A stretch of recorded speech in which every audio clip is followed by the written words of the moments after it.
Tribune, 2nd of February 2024, China and Pakistan talk about peace in Afghanistan. China needs peace in Afghanistan, as some freedom fighters are preparing to liberate Xinjiang from Chinese rule. Earlier this week, the Chinese president approved Bilal Karimi's credentials as the Taliban's new envoy to China. The action was interpreted as Beijing's recognition of the Taliban administration in Afghanistan. Since the Taliban took back control of the government in August 2021, no nation has yet to recognize them formally. However, China was the first nation to welcome its permanent envoy.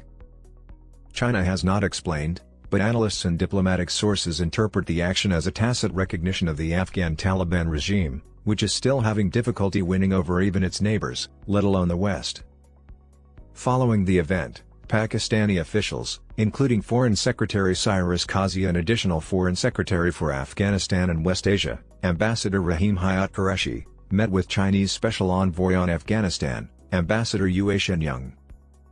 According to a Foreign Office statement, all parties reaffirmed their commitment to a stable and peaceful Afghanistan and emphasized the necessity of improved coordination for stability in the region. It said, they also emphasized the critical role Afghanistan's neighbors play for a peaceful, stable, and prosperous region. Although no additional information was given, reports said the present Chinese action was also discussed. China gave Pakistan confidence in its choice. According to the sources, China seemingly disregarded the prior understanding of the surrounding countries and made a solo flight. They said that the choice to recognize the Taliban government would be made collaboratively and by consensus among the surrounding nations, especially Afghanistan's near neighbors. However, the sources went on, China's tight ties to the Taliban administration may give it more clout, which could eventually benefit Pakistan. Although China may have welcomed a full-time Taliban envoy, the sources claim that China still had reservations about terrorist groups using Afghanistan. China is especially concerned about the actions of the East Turkestan Islamic Movement, ETIM, in Afghanistan, which Beijing regards as a terrorist organization. According to a recent report by the UN monitoring team, the Afghan Taliban moved ETIM from Badakhsh onto the province of Baghlan.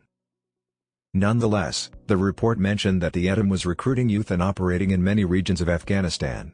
For this reason, many people, including those in Pakistan, were taken aback by China's decision to veer further closer to recognizing the Taliban. Before the Taliban were officially recognized, the international community established several standards. These standards include an inclusive government, allowing women to work and girls to attend school, and prohibiting terrorist organizations from operating from Afghanistan.